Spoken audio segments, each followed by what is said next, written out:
Hey guys, what's up? Welcome back to another new video. So today we're gonna talk about horror games, where we get to see player reaction in YouTube. Now I've played horror games a lot. One of the horror games recently I played is Resident Evil Requiem. It is also a psychological horror game, a political horror story game based in USA. Dead by Daylight is also a strategical horror game, but what actually horror game gives us? It gives us tension, dread, jump scares, psychological unease, survival, pressure through limited resources, operation atmosphere, intelligent enemies, or narrative mind games. The Garner spans classic survival horror and pure stealth chase experience, multiplayer asymmetric titles, and atmospheric indies. Now I have experienced horror a lot of time in my daily life, but the Residential Evil Requiem is one of my favorite game. Like, you'll get scared. You will get scared, 100% sure. And there are a lot of horror games on videos on YouTube. I seen a few of them, but recently I found a horror video game that called Backrooms. Backroom happened in 1995, which I kind of find 90% real and rest is kind of fake. How a guy can fall into an empty room with a camera. He or she was filming the whole chase. Half of them are scripted nowadays. Resident Evil game scares me a lot. I got scared by playing Resident Evil Requiem. Pardon my pronunciation. Set in 2026, roughly 28 years old after the Raccoon City in incidents, Grace investigates a series of mysterious deaths linked to survival of that event. This lead her back towards Raccoon City and its lingering horror. The story connects to series lore, including elements from earlier games, while introducing new threats and mysteries tied to a keyword called a place. Now, I'm a big fan of Resident Evil games.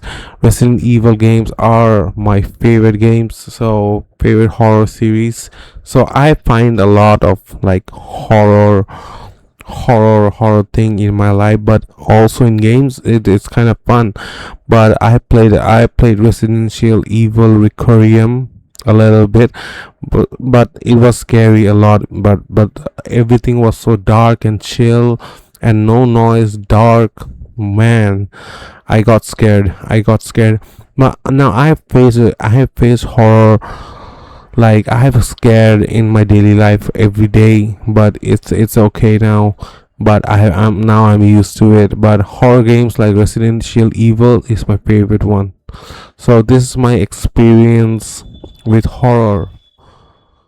I mean, the whole franchise Resident Evil has like 9 parts. Like the whole franchise. I've been a fan of Resident Evil since I was a kid. Now it has been a whole franchise. I've been a fan, truly a fan of Resident Evil, and as of mid 2006, the franchise has sold over 213 million units across all games, making it Capcom's best-selling series and one of the highest-selling Japanese game franchise overall.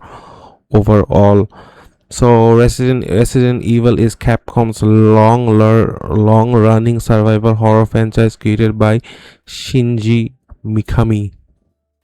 So it's launched into 1996 with the original Resident Evil on PlayStation and quickly defined the horror survival genre. So, if we talk about the cultural impact, Resident Evil popularized survival horror, influenced countless games, and the broader zombie boom in media, and remains a cornerstone of gaming culture. It constantly reinvents itself, sometimes successful and sometimes less so, while maintaining strong fan engaged through remakes and new entries. The series is currently in a strong commercial and critical period, driven by high quality remakes and the successful hybrid approach of recent mainline games like Requiem. So Requiem is one of my best horror games I played ever. So I my vote to Resident Evil is yes. I like this game. Yes. So yeah. And if we check out Steam, if you want to buy the game is like roughly like 60. is $60, I think, but let me know in the comment section below this video, and hope you really like this video. Make sure to comment down below and hit the subscribe button on my channel so you can see further video. Thanks for watching this video.